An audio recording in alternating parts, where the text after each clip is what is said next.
یہ جو آپ ہر وقت مال پیسہ اور یہ کرتے رہتے ہو نا، اللہ تعالیٰ سورۃ التکاثر میں مال کے بارے میں کیا کہہ رہے ہیں؟ الہاکم التکاثر، زیادہ مال جمع کرنے کی طلب نے تمہیں غافل کر دیا۔ کس سے غافل کر دیا؟ اللہ تعالیٰ سے غافل کر دیا۔ اللہ تعالیٰ نے جس لیے تمہیں دنیا میں بھیجا ہے اس مقصد سے غافل کر دیا۔ نیک اعمال یعنی کہ مورل ویلیوز جو ایتھکس ہیں ان چیزوں سے غافل کر دیا۔ تمہیں نہیں پرواہ کہ کوئی حرام ہے، کچھ حلال ہے، کسی کا نقصان ہو، کسی چیز کی تمہیں پرواہ نہیں ہے۔ اگلی آیت میں اللہ تعالیٰ کیا فرماتا ہے؟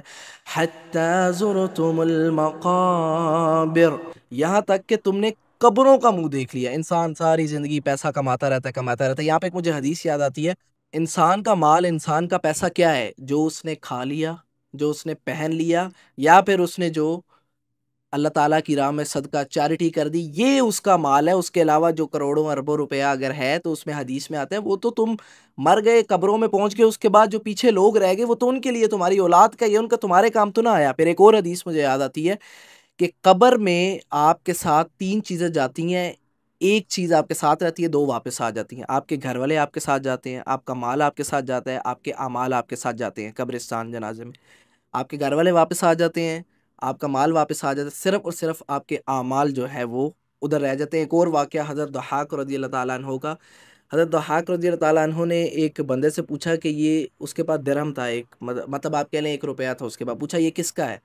تو اس نے فرمایا میرا ہے۔ تو حضرت ضحاک نے آگے سے کہا یہ تمہارا نہیں ہے، یہ تب تمہارا ہوگا جب تم اسے اللہ تعالیٰ کی راہ میں خرچ کر دو گے، صدقہ کر دو گے، یا پھر بطور شکر اسے اللہ تعالیٰ کی راہ میں جو ہے وہ اس کو خرچ کر دو گے۔ آگے اللہ تعالیٰ کیا فرماتا ہے؟ کَلَّا سَوْفَ تَعْلَمُونَ، ہاں اب جلد جان جاؤ گے، یعنی کہ جب مرنے کے بعد انسان کو پتہ چل جائے گا کہ ساری زندگی میں مال کماتا رہا کماتا رہا، اس کا کیا نتیجہ ہوا، اس کا فائدہ ہوا یا اس کا نقصان ہوا۔ ثم كلا سوف تعلمون، اللہ تعالیٰ پھر ایمفسائز کر رہے ہیں یقیناً تم جلد جان جاؤ گے کہ تم نے جو مال کمایا ہے اس کا تمہیں فائدہ ہوا یا نقصان ہوا۔ آگے اللہ تعالیٰ کیا فرما رہا ہے؟ كلا لو تعلمون علم اليقین، اگر تمہیں یقینی علم کے ساتھ، مطلب اگر تمہیں یقین ہوتا کہ یہ چیز کیا ہے تو تم مال سے صرف محبت نہ رکھتے، تمہیں اللہ تعالیٰ، تمہیں مورل ویلیوز، تمہیں تمہارا مقصد، تمہارے رشتہ دار، یہ سارا کچھ یاد رہتا۔ آگے اللہ تعالیٰ کیا فرماتا ہے؟ لَتَرَوُنَّ الْجَحِيمَ، یہاں پہ اللہ تعالیٰ جو جنتی لوگ ہیں ان کو بھی کہہ رہے ہیں بے شک تم ضرور جہنم کو دیکھو گے۔ جنتیوں کو بھی جہنم دکھائی جائے گی تاکہ انہیں قدر ہو جنت کی کہ اللہ تعالیٰ نے ہمیں کس عذاب سے بچایا۔ ثُمَّ لَتَرَوُنَّهَا عَيْنَ الْيَقِينِ،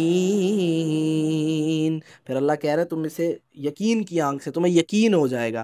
آگے اینڈ پہ جب یہ صورت ختم ہو رہی ہے، بہت خوبصورت بات اللہ تعالیٰ کہتے ہیں، ثُمَّ لَتُسْأَلُنَّ يَوْمَئِذٍ عَنِ النَّعِيمِ، پھر بے شک ضرور اس دن، قیامت والے دن، جو نعمتیں تمہیں دی گئی ہیں، یعنی کہ یہ ہاتھ بھی نعمت ہے، یہ گاڑی بھی نعمت ہے، یہ پیسہ، یہ سب کچھ نعمت ہے، ان کے متعلق پوچھا جائے گا۔ آپ اپنے بچے کو کوئی چیز دیتے ہیں نا تو آپ اسے پوچھتے ہیں ہاں جی تمہیں میں نے 500 روپیہ دیا تھا، کیا کیا ہے؟ آپ دکان پہ ہوتے ہیں، شاپ پہ ہوتے ہیں، بزنس پہ ہوتے ہیں، آپ حساب مانگتے ہیں جی کیا؟ اللہ تعالیٰ بھی حساب لے گا کہ جو نعمتیں میں نے تمہیں دی، مال دیا ہے، جو بھی دیا، کیا تم نے اپنا مقصد پورا کیا؟ کیا تم نے دوسروں کو فائدہ پہنچایا؟ کیا تم نے کسی کا حق تو نہیں کھایا؟ کیا تم نے اللہ تعالیٰ حق کا ساتھ دیا یا نہیں دیا؟